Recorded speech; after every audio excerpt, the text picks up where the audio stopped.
Have you ever heard anyone say, Marshmello is my favorite artist? Probably not, unless you frequently have conversations with 9-year-olds who play Fortnite. But Marshmello currently sits at over 50 million monthly listeners on Spotify, has 4 songs with over 1 billion streams, is Grammy nominated, and has dominated popular radio for years. In 2017, Forbes reported Marshmello was the 8th highest paid DJ, earning $21 million, and they were able to do all of this without ever revealing their identity. Marshmello is not a person. It's a mascot that represents Marshmello Creative LLC, similar to Tony the Tiger or the Green Giant. Only their main profit driver is watered down generic EDM and pop music, and while you think I might sound like a hater, they don't even consider Marshmello art. It's an investment firm with 11 to 50 employees. If you found out the man who created this entity didn't perform his DJ sets, didn't produce his songs, didn't do interviews, didn't physically ever go out in this costume, what would change? Absolutely nothing. It could be a different person in that suit every single time you have ever seen them, and nobody would know. What are the chances that the man behind the Marshmello mask is an American Ninja Warrior finalist, a pro Fortnite player teaming up with Ninja, a chef, a skateboarder, all while being a Grammy-nominated producer and world-touring DJ? The funniest part about it, he has been hiding in plain sight since day one. Marshmello's identity was leaked just 3 months after releasing his first song, and he wasn't infiltrated by a hacker group or hometown haters. Skrillex, the biggest DJ in the world, straight up told everyone who he was. Who's that right now? It's Chris.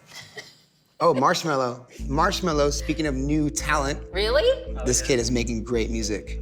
For Really? real, on that young, new. Great, maybe I'll get to interview you one day, Marshmello. From this interview with Skrillex, we learned that Marshmello's name is Chris, and that he is a promising upcoming talent. Now, most upcoming artists don't just get a shout out from the biggest DJ in the world, so they suspected Marshmello was an industry plant. Some even suspected Skrillex was Marshmello and tried to play the reverse psychology card. After all, Marshmello's first song was uploaded just 3 months before this interview. Waves was uploaded to SoundCloud March 2nd, 2015. Professional quality mixing and mastering from an account with 0 followers was not helping industry plant accusations. After releasing just 9 songs, he had reached 46,000 followers in 2 months. EDM fans were suspicious from the very beginning. It's not uncommon at all for producers to have multiple aliases for musical side projects. Skrillex is also in a duo with Diplo called Jack U. Diplo has a side project as a group called Major Lazer. Avicii had Tim Berg. Pendulum has Knife Party. Mac Miller's producer name was Larry Fisherman. There is an endless list of popular producers / DJs with active side projects. So people suspected that Marshmello was a side project of another popular artist. But before we reveal Marshmello's true identity, a word from our sponsor, Underdog Fantasy. Underdog Fantasy is the easiest place to play fantasy sports. Get in on the NBA action with their pick'em game. All you have to do is pick whether your player will have a higher or lower stat total to win big. Pick between 2 and 5 players to build a pick'em entry. Underdog is available in 30 plus states and Canada, including California, Texas, and Florida. Here are my picks for the NBA games this week. Taking a risk here, I'm going Steph Curry is lower than 4.5 3-pointers. I got Anthony Davis going lower than 38.5 points, rebounds, and assists. And I got Michael Porter Jr. going higher than 14.5 points. Throw $100 at it, and if I get all my picks right, I'll have a max possible payout of $600. Sign up on UnderdogFantasy.com or via the App Store with promo code PatrickCC. You can also use the link down in the description or scan the QR code, and Underdog will double your first deposit up to $500. That's Underdog Fantasy, promo code PatrickCC. Underdog is giving you a special free pick for NBA opening night. All LeBron James needs to do is have 1 point to win. This is the easiest way to make money on Underdog, so sign up with code PatrickCC today to take advantage and win some money. There were a few popular DJs named Chris at the time. Adventure Club. Half of the duo is Christian Srigley. Christian could be shortened to Chris, but it's unlikely. Rusko, whose real name is Christopher William Mercer. But Rusko is an EDM legend and seems extremely out of character to pursue an anonymous career making generic festival EDM. What's So Not's real name is Chris Emerson, who was also signed to Ausla at that time, which is Skrillex's record label, but What's So Not is Australian, and that accent would have been obvious on the phone with Skrillex. So that leaves us with Dotcom, whose real name is Christopher Comstock, who was a prime suspect for being the identity behind Marshmello. Dotcom was a popular bass music DJ from Philadelphia in the mid-2010s. He made a splash in the EDM scene for his late 2013 remix of Chief Keef's Hate Being Sober, then continued to make festival trap remixes of popular songs. Trap is a genre of bass music originally derived from hip-hop. It often features huge 808 bass lines, fast hi-hats, and simple catchy synth melodies. Festival trap is the same but slaps a ton of reverb on those melodies to make it feel like you are in a stadium concert. Dotcom exploded in 2014 with over 15 million streams on his songs and tens of thousands of followers. He got signed to Bygore Records, which had a roster of many top-tier bass music acts. This was a key point for his career, because at Bygore he met and signed with his manager, Mo Shalizi.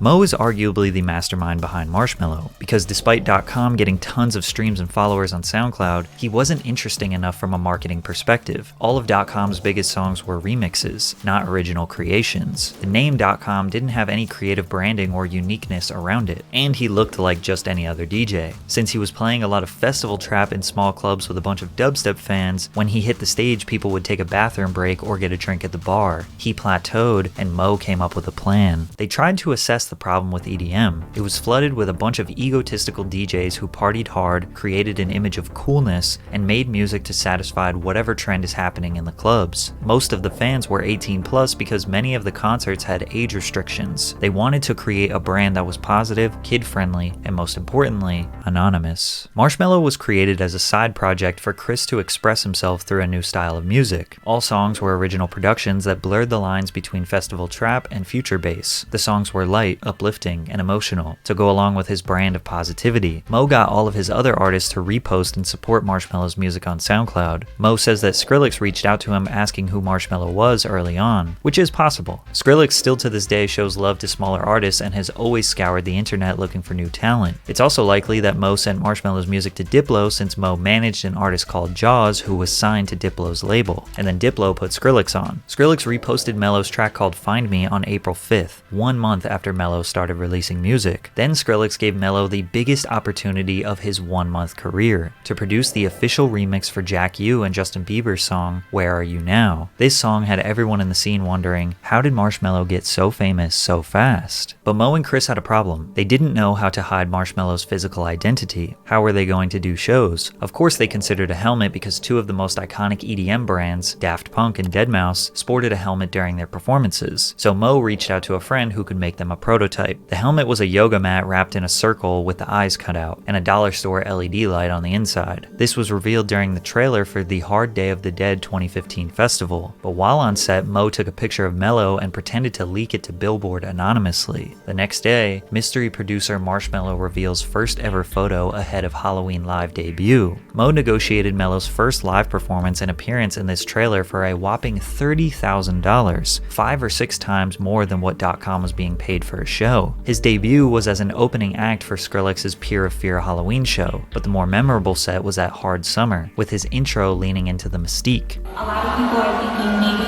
it's Skrillex, he's just, using another name to put out different tracks and stuff like that. But I think those people are kind of right and I'll explain why.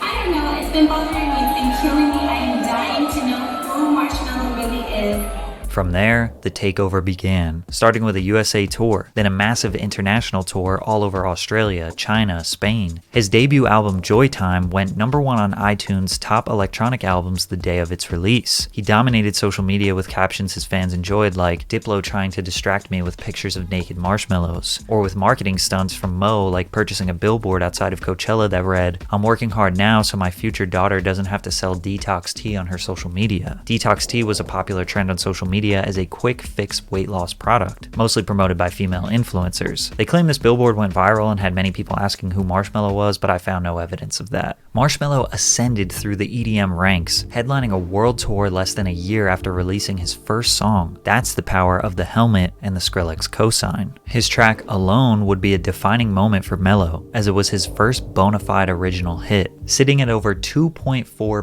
billion views on YouTube. Coincidentally, Dotcom stopped doing shows and releasing music at the same time Marshmello started doing shows. But the whole Dotcom is Marshmello expose was only for EDM diehards. Most of the Mello gang didn't care about his anonymity, they just liked the music. A photo of Mello was posted backstage at a show in Vegas. You can see through the ripped jeans that he has a tattoo on his right leg that seems to match the tattoo Dotcom has on his right leg. And if that wasn't enough proof, Deadmau5 straight up exposed him. Marshmello tweeted, "I wonder if Deadmau5 would be down down to play basketball together, one-on-one, winner buys dinner. Deadmau5 replied, yes, okay, we get it. Dotcom wasn't working. You put a bucket on your head and mentioned me weekly. Winning formula. Awesome. Then, something insane happened 1 month later. At EDC Las Vegas, Marshmello took off his helmet. I'm gonna take off my helmet in 3, 2, 1.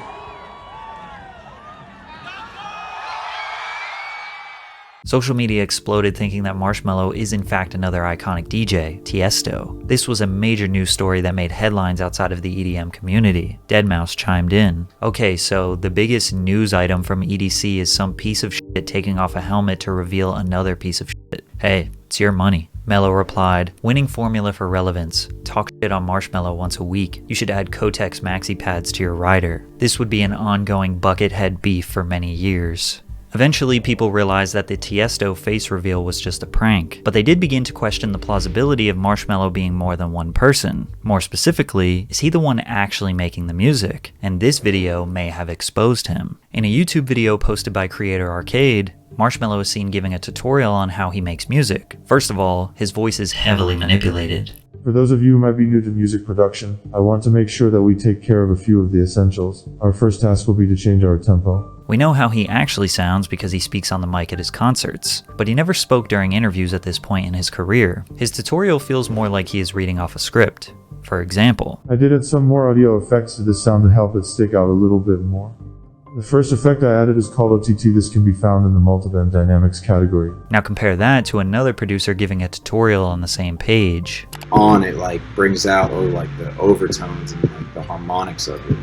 Music producers analyzed this video and noted that he speaks and navigates the program Ableton like someone with only a basic knowledge of music production. Then Marshmello goes on to add tons of effects, changing very specific parameters without even hearing the song to see how those effects are changing it. Producers in the comments were not convinced this was Mello. But does this prove that Chris Comstock is not the one that makes the music? Well, obviously, it's Shawn Mendes. No, wait, it's Will Ferrell. Yes, it's me. Okay, the joke is played out now. But to make Mello's music production conspiracy even worse, people also discovered that his song Friends, which has 1.3 billion streams, is just a downloaded loop from a stock music website. Come on.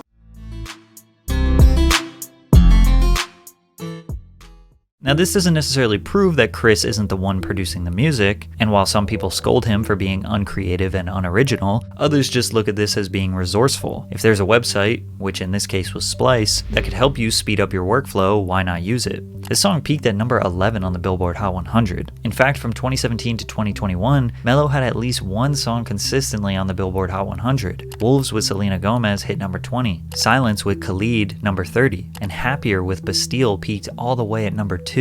Come and Go with Juice WRLD also hit number 2. Entry-level EDM fans don't fully understand the culture. They like the big festivals and cute outfits, but probably are not interested in what makes a DJ or producer so great. Marshmello became their favorite DJ because he had one very specific difference than anyone else: the helmet. And his euphoric melodies are designed to just make you feel happy, which he does very well. This is also a big reason why he gained a huge international fan base. Marshmello has no race, religion, or human connection. His brand represents this vague positivity, and the helmet is literally smiling the whole time. Mello has just enough human characteristics for fans all around the world to connect with. But the debate of who the real Marshmello is was finally ended by Natalie Robemed from Forbes. In mid-2017, she searched for Christopher Comstock in BMI's public database.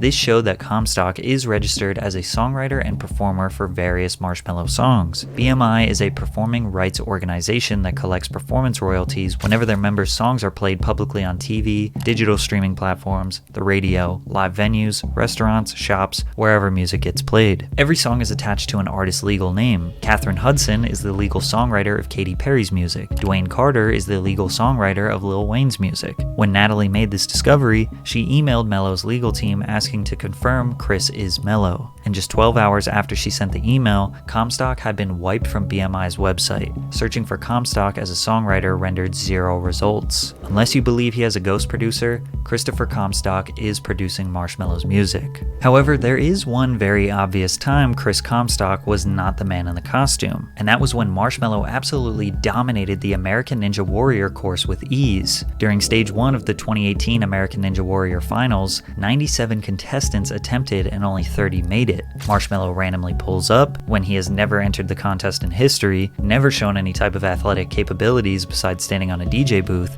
and flies through the course wearing the massive bucket helmet while dancing in between obstacles. He is not listed on the official website as a finalist, and this was clearly just a marketing stunt for the show. This seems like a harmless stunt, but the next one is a little shady. In 2018, E3 was hosting a Fortnite Pro-Am competition, which featured the best professional esports players who each partnered with a celebrity guest. They had Lil Yachty, Pete Wentz, Designer, Party Next Door, just to name a few. Marshmello was there too. And who was he paired up with? Ninja. Ninja is the most famous Fortnite player of all time, and in 2018 he was at his competitive peak. Mo claims that Mello just started playing Fortnite in his free time, asked Ninja to play, and they hit it off. Simple as that. Now, the winners of this Pro-Am competition would get a $1 million prize to donate to charity, and it would be great press if the two most recognizable brands won this competition. Of course, Ninja and Marshmello won, despite Marshmello wearing this bulky helmet that restricts his vision. Is it possible that Mello is just extremely good at Fortnite and plays it in his free time? Sure, but he also became a partner with Fortnite shortly after, launching an official skin and bundle that people could purchase for $12 to $18. Then he did the world's first Fortnite concert, which was a 10-minute DJ set that players could attend inside of the game. Then from here released countless Fortnite music videos on his official YouTube channel. This is a strategic multi-million-dollar business partnership,